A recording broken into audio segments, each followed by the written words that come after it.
Hai, Assalamualaikum warahmatullahi wabarakatuh dan selamat sejahtera. Saya Dia Kalisa binti Muhammad Jumali, mewakili wartawan TV PSS SMK Mushia Abdullah pada hari ini ingin melaporkan sekolah kami telah mengadakan pilihan raya ketua pengawas pada hari ini. Jom ikut saya.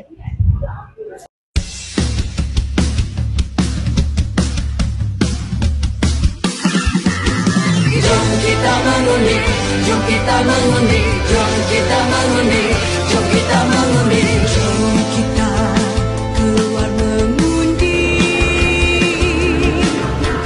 Jalan tanggung jawab negara demokrasi.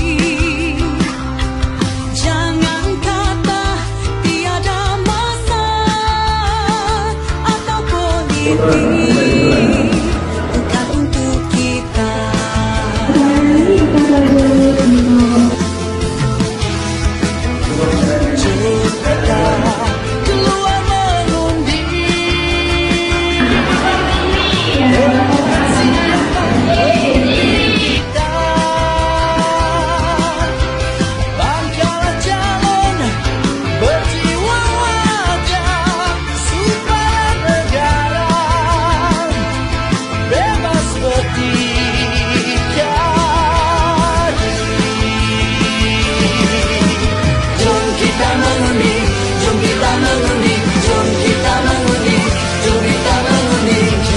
Kita keluar mengundi,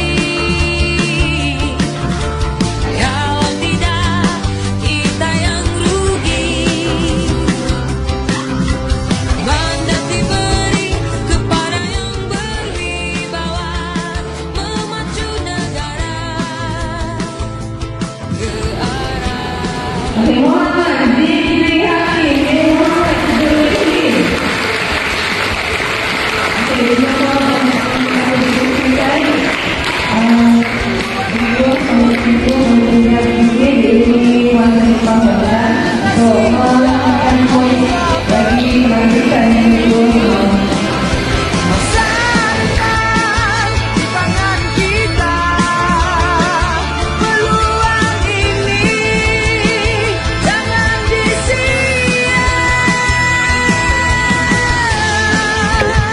Dengan adanya pilihan raya ini, kita dapat memilih calon secara demokrasi.